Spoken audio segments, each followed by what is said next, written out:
आइए खबरों को विस्तार से देखते हैं। बागेश्वर धाम के पंडित धीरेंद्र शास्त्री एक बार फिर से विवादों में घिर गए। इस बार विवाद मुंबई में इनके दिव्य दरबार को लेकर हो गया है।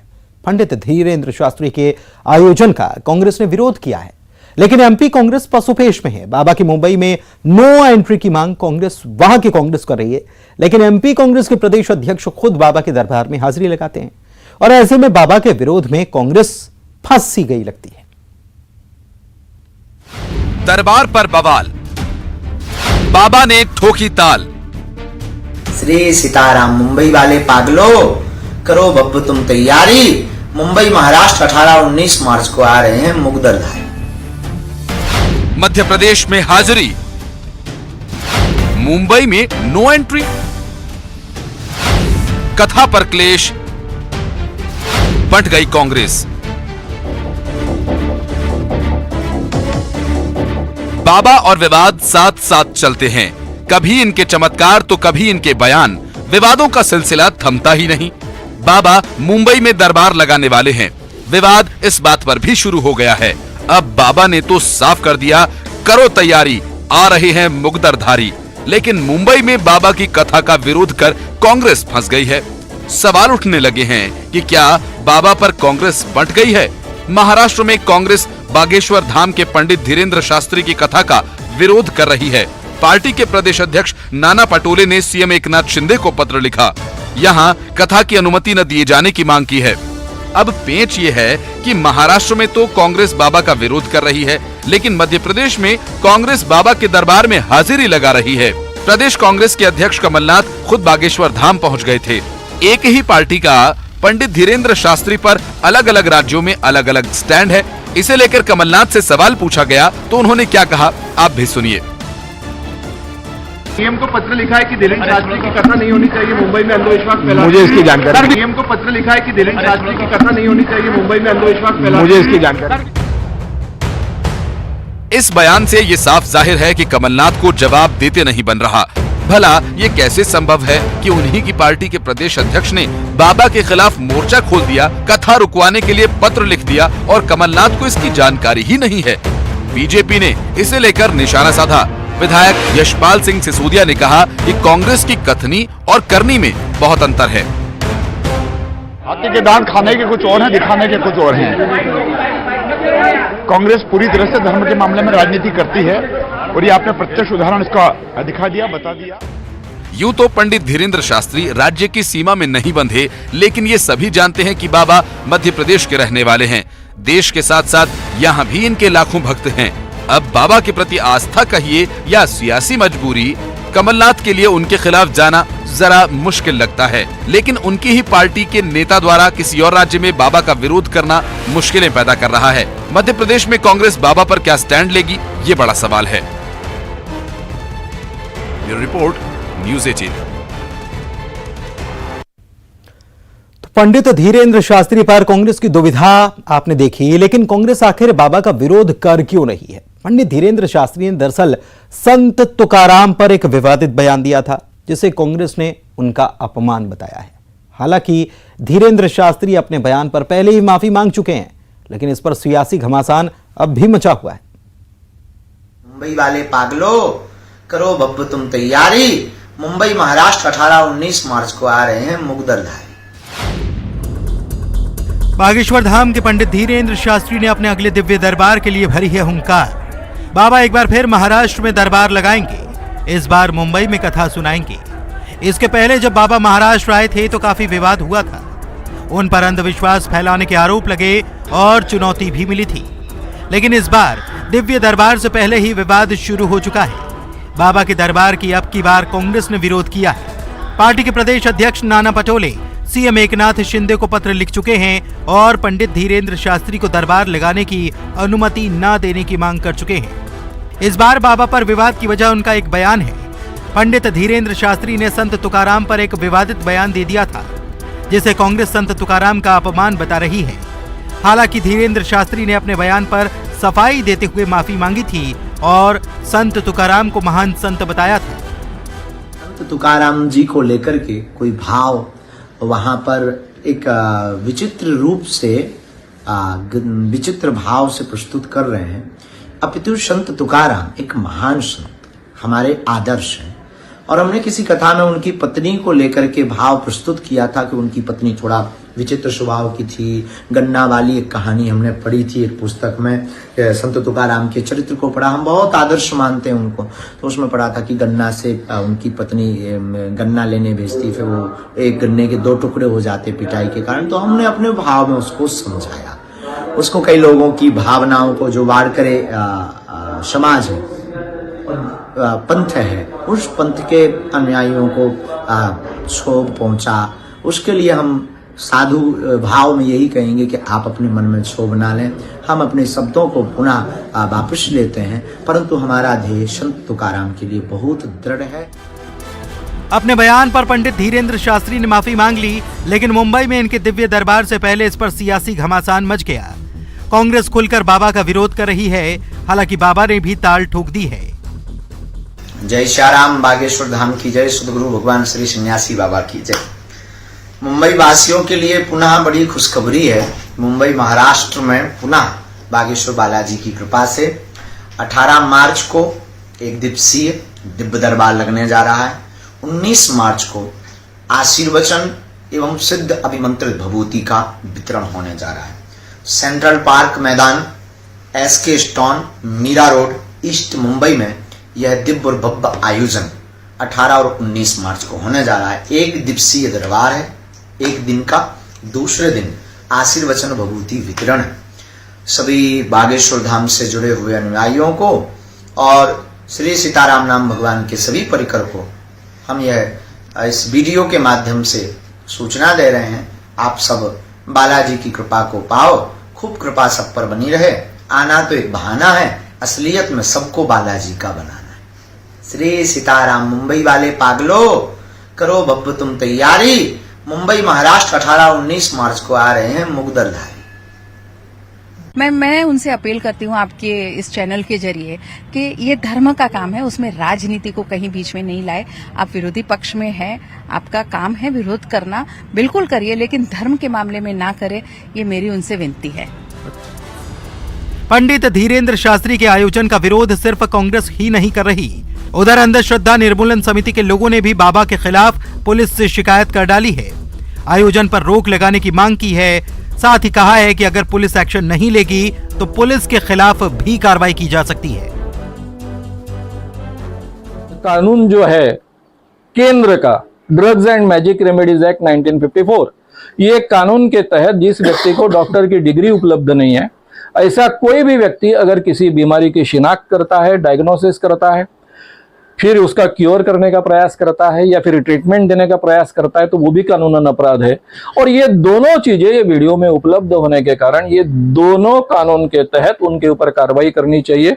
और ये दोनों कानून कॉग्नाइजेबल होने के कारण, दखल पात्र होने के कारण सही माने में FIR दाखिल कर कार्रवाई करनी चाहिए, ऐसा आग्रह हमने मीरा रोड पुलिस स्टेशन के इंस्पेक्टर को किया है। मैं एक बात इसके साथ में एक जोड़ दूं, इस कानून में यह भी प्रावधान है कि अगर कोई अप्रत्यक्ष सहायता करता है तो उसमें भी कानून से इक्वल अपराध माना गया है। इसलिए अगर इंस्पेक्टर को पता होने के बावजूद अगर वो कोई कार्रवाई नहीं करते हैं तो ये कानून के तहत वो उसको अप्रत्यक्ष सहायता दे रहे हैं ऐसा माना जाएगा और उन पर भी कार्रवाई हो सकती है। ये वही श्याम मानव हैं जिन्होंने पंडित धीरेंद्र शास्त्री को पहले भी चुनौती दी थी और अब एक बार फिर इन्होंने बाबा के खिलाफ मोर्चा खोल दिया है। आयोजन पर रोक के लिए पूरा जोर लगाया जा रहा है और इस बार तो बात पुलिस तक पहुंच चुकी है। Bureau report, news 18। उधर छत्तीसगढ़ की बात कर लें तो यहां पर चावल पर सियासी घमासान मचा है। बीजेपी ने 68,000 क्विंटल से ज्यादा चावल गायब होने के आरोप लगाए हैं और सदन में सरकार को घेरा है। बीजेपी भारी भ्रष्टाचार के आरोप लगा रही है। विधायकों के दल से घोटाले की जांच की मांग भी की जा रही है, जेपीसी की मांग की जा रही है। लेकिन प्रदेश सरकार ये मान तो रही है कि चावल में गड़बड़ी हुई है, लेकिन वो अपने स्तर से अपने तरीके से जांच कराने की बात कह रही है। विपक्ष सरकार पर सरकारी स्टॉक पर सवाल उठा रहा है, जबकि सत्ता पक्ष कार्रवाई की बात कह रहा है।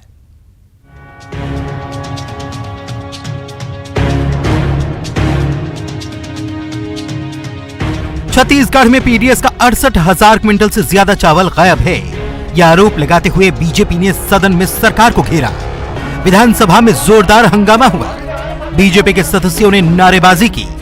पूर्व मुख्यमंत्री रमन सिंह अनियमितता का आरोप लगा रहे हैं और करीब 150 करोड़ रुपए का चावल गायब होने की बात कह रहे हैं।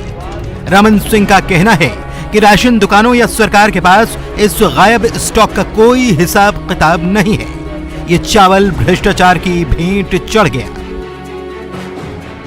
68,900 मैट्रिक टन चावल स्टॉक का हिसाब किताब राशन दुकान के पास या सरकार के पास नहीं है। यानी 68,000 मैट्रिक टन चावल पूरी तरीके से या तो राशन दुकान वालों ने या विभाग ने या नीचे से ऊपर तक भ्रष्टाचार करके इसमें गबन किया गया और ये स्टॉक के बारे में मंत्री जी जवाब देने में असफल हुए। बीजेपी चावल के स्टॉक को लेकर सरकार पर बड़े आरोप लगा रही है। रमन सिंह का यह भी कहना है कि 450 राशन दुकानों की सूची जारी की गई है, जिनमें 5,000 मीट्रिक तक चावल का स्टॉक बताया जा रहा है, जबकि उनकी क्षमता 100 क्विंटल चावल रखने की है। बीजेपी का आरोप है कि चावल की ब्लैक मार्केटिंग की गई, इसे बाजार में बेच दिया गया। 450 दुकान की सूची जारी की है। जो 450 राशन की दुकान है जिसकी सूची जारी की गई है, उनके पास 5,000 से लेकर 2,000 तक मैट्रिक टन चावल का स्टॉक है। उस राशन दुकान की कैपेसिटी 100 क्विंटल चावल रखने की है और उसके स्टॉक में 1,000 क्विंटल दिखाया जा रहा है। कहीं कहीं 10,000 क्विंटल चावल का स्टॉक भी पाया गया। जो 10,000 क्विंटल चावल राशन दुकान में कैसे रह सकता है, ये मुद्दा है और इस मुद्दे में आज तक स्टॉक वेरिफिकेशन इतनी मात्रा में चावल की अफरा तफरी की गई, ब्लैकमेलिंग की गई और मार्केट में बिक गया, ये करोड़ों रुपया का है। 150 से 200 करोड़ अकेले चावल के लेन देन में खरीदी हुई। इधर बीजेपी के आरोपों पर खाद्य मंत्री अमरजीत भगत ने जवाब दिया। अमरजीत भगत ने कहा कि 4,952 पीडीएस दुकानों में 41,975 टन चावल शॉर्टेज पाया गया है। इसमें गड़बड़ी हुई है, अनियमितता की गई है और इस मामले में कार्रवाई के निर्देश दिए गए हैं। 4,952 उचित मूल्य दुकान में शॉर्टेज पाया गया है और उसकी संख्या है 41,975 टन चावल। उसमें प्रथम दृष्टया पाया गया कि गड़बड़ी हुई है। इसमें जो गड़बड़ी है उसमें एक तो तकनीकी त्रुटियां हैं, डेटा का अपलोड ना होना है, वास्तविक रूप से अनियमितता भी की गई है आदि कारणों का जिला प्रशासन को, कलेक्टर को हमने कहा है कि जो प्रक्रिया के तहत अगर पीडीएस में गड़बड़ होता है तो उसमें एसडीएम उसके केस रजिस्टर्ड करते हैं, जांच करते हैं, अपील में कलेक्टर सुनता है। तो जितने जो 41,975 टन चावल से संबंधित कार्रवाई है वसूली के लिए, उसमें हमने जो कार्रवाई करने का निर्देश दिया है। सत्ता पक्ष और विपक्ष में आरोप प्रत्यारोप का दौर जारी है। प्रदेश सरकार भी चावल स्टॉक की गड़बड़ी पर कार्रवाई की बात कह रही है। रमन सिंह ने विधायकों के दल से जांच की मांग की है, हालांकि अमरजीत भगत ने इससे इनकार कर दिया है।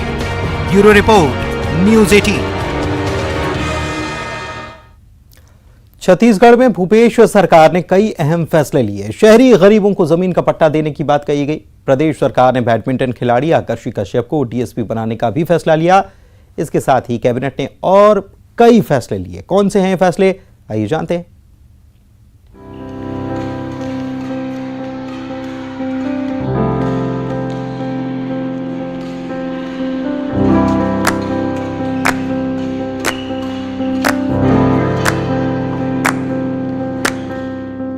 बैडमिंटन खिलाड़ी आकर्षि कश्यप अब पुलिस की वर्दी में नजर आएंगी। छत्तीसगढ़ के भूपेश बघेल सरकार ने आकर्षि को डीएसपी बनाने का फैसला लिया है। काफी खुशी की बात है और मैं धन्यवाद करना चाहूंगी माननीय मुख्यमंत्री जी श्री भूपेश बघेल जी का और सारे मंत्रीगणों का कि उन्होंने मुझे डीएसपी के पद से नवाजा है। और मैं धन्यवाद करना चाहूँगी मेरे सारे पूर्व कोचेस का और मेरे अभी के कोचेस का। भूपेश कैबिनेट की बैठक में और भी कई अहम फैसले लिए गए। कैबिनेट में नई नक्सल नीति पर भी मुहर लगी। इसी के साथ ही पत्रकार सुरक्षा कानून, विधायकों के वेतन में अब संशोधन होगा सहित कई अहम फैसले लिए गए हैं। कैबिनेट में नई नक्सल नीति को मिली मंजूरी। पत्रकार सुरक्षा कानून को भी कैबिनेट की मंजूरी। विधायकों के वेतन में होगा संशोधन। वेतन भत्ता पेंशन विधेयक 2023 के प्रारूप का अनुमोदन। बैडमिंटन खिलाड़ी आकर्षि कश्यप बनेंगी डीएसपी। सरकार ने डीएसपी के पद पर नियुक्ति करने का लिया फैसला। नगरीय क्षेत्रों के आवासीन व्यक्ति को मिलेगा पट्टा। छत्तीसगढ़ माल और सेवा कर विधेयक 2023 के ड्राफ्ट को मंजूरी। छत्तीसगढ़ में शिक्षा की गुणवत्ता को बढ़ाएगी सरकार। करीब 2,500 करोड़ की विश्व बैंक परियोजना चाक को हरी झंडी। प्रदेश में शहरी क्षेत्रों में रहने वाले गरीबों के लिए सरकार ने सौगात दी है। नगरीय प्रशासन मंत्री शिव डहरिया ने बताया कि शहरी क्षेत्रों में गरीबों को पट्टा दिया जाएगा और इसके लिए भू राजस्व संहिता में संशोधन किया जाएगा। आज माननीय मुख्यमंत्री जी की अध्यक्षता में मंत्रिपरिषद की बैठक का आयोजन किया गया था, जिसमें आप लोगों की बहुप्रतीक्षित मांग थी कि मीडिया कर्मियों का सुरक्षा विधेयक लाया जाए। उसमें मीडिया कर्मी सुरक्षा विधेयक 2023 के प्रारूप का अनुमोदन किया गया है और भू राजस्व संहिता में संशोधन भी किया गया है और जिसमें नगरीय क्षेत्रों में जो आवासीन हैं व्यक्ति हैं उनको पट्टाधृति अधिकार विधेयक जो है उसका भी अनुमोदन किया गया है ताकि जो शहरी क्षेत्रों में रहने वाले गरीब लोग हैं उनको पट्टा दिया जा सके। और दूसरा, छत्तीसगढ़ माल और सेवा कर संशोधन विधेयक माननीय महाराज जी के विभाग का है, उसका भी अनुमोदन किया गया है। और तीसरा, छत्तीसगढ़ नक्सलवाद उन्मूलन नीति का भी अनुमोदन किया गया है। और छत्तीसगढ़ विधानसभा सदस्य वेतन भत्ता संशोधन विधेयक का भी प्रारूप का अनुमोदन किया गया, जिसमें पूर्व विधायकों की कुछ सुविधाएं हैं उन पर उनका अनुमोदन किया गया है। शहरी क्षेत्रों में रहने वाले आवासीन लोगों को प्रदेश सरकार ने तोहफा दिया है। उन्हें पट्टा दिया जाएगा जिससे गरीबों के पास भी अपनी जमीन होगी। Bureau report, news 18। देश में H3N2 के मामले लगातार बढ़ रहे हैं। एमपी में भी H3N2 का पहला मामला सामने आ गया है, जिसे लेकर प्रदेश में अलर्ट है। छत्तीसगढ़ में भी सावधानी बरती जा रही है। देश में कहर बरपा रहा H3N2 वायरस अब एमपी भी पहुंच चुका है। भोपाल में H3N2 का पहला मामला सामने आ चुका है। बहरागढ़ का रहने वाला 25 साल का युवक सर्दी खांसी से पीड़ित था। इसकी जांच में H3N2 पाया गया। एमपी में H3N2 का पहला मामला सामने आने के बाद अब प्रदेश में अलर्ट है। प्रदेश के चिकित्सा शिक्षा मंत्री कहते हैं कि सरकार H3N2 से निपटने के लिए पूरी तरह से तैयार है। इसके साथ ही उन्होंने लोगों से भी सुरक्षित रहने की अपील की।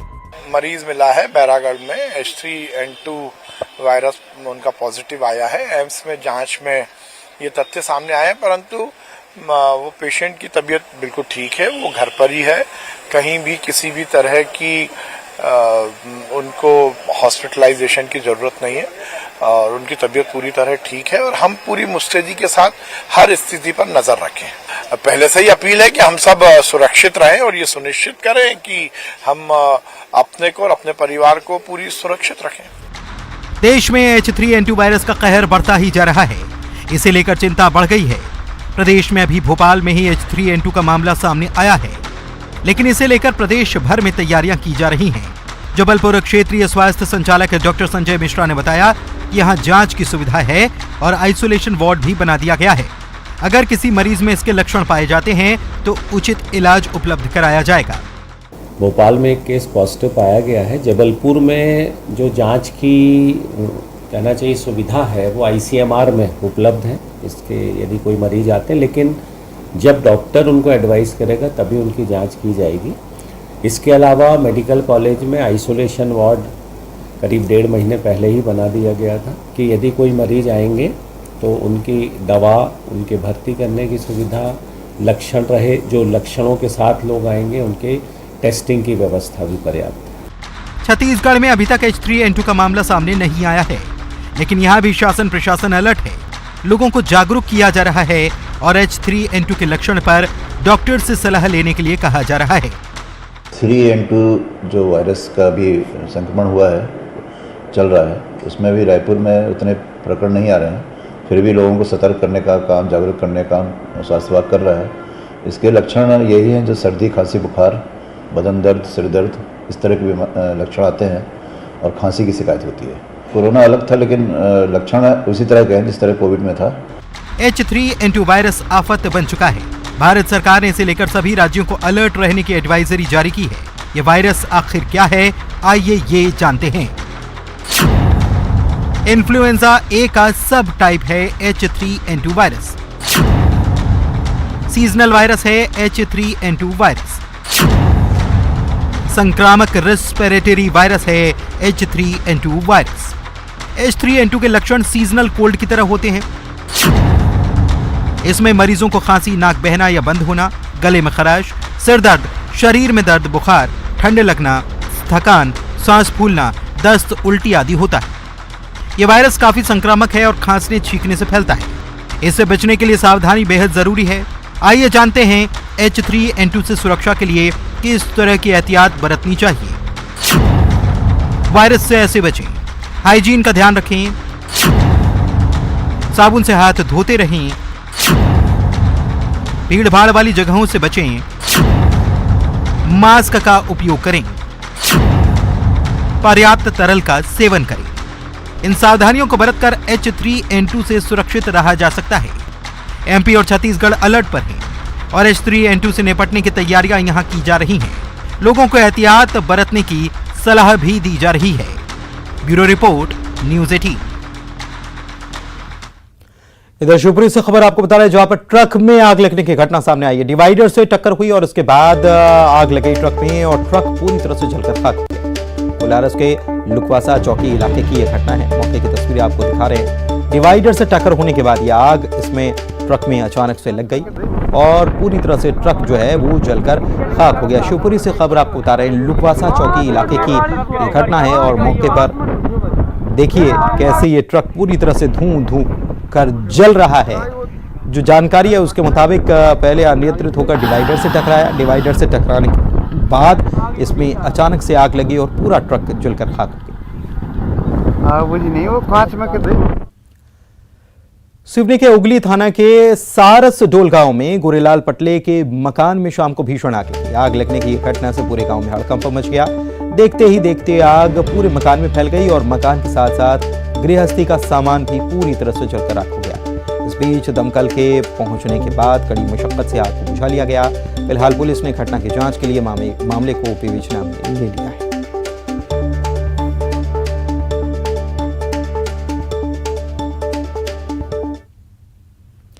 वहीं इंदौर में बिल्डिंग मेंटेनेंस पर विवाद की स्थिति बन गई। सड़क ये माफ कीजिएगा, व्यापारी और सुपरवाइजर जो हैं इनके बीच में मारपीट की घटना सामने आई और सीसीटीवी में ये पूरी घटना कैद हो गई है। मेंटेनेंस की रकम मांगने पर यह विवाद बताया जाता है। बाद में हालांकि लोगों ने बीच बचाव कर मामले को शांत तो करा दिया, लेकिन ये मामला अब थाने पहुंच गया है। तो कुगंज थाना इलाके के अपोलो टावर की घटना है और दोनों पक्षों ने थाने में जाकर शिकायत करा दी। और राजधानी भोपाल की बात करें तो भोपाल विकास प्राधिकरण जो है इसकी बैठक में बजट को मंजूरी दे दी गई है। 506 करोड़ रुपए के बजट को मंजूरी मिल गई है। बगली Bhairopur arrow city extension project को भी मंजूरी दी गई है और 5 बड़े प्रोजेक्ट को पूरा करने पर सहमति बैठक में बनी है। करीब 3.5 साल के बाद ये बोर्ड की बैठक आयोजित की गई थी। और इसी के साथ इस बुलेटिन में इतना ही। नमस्कार।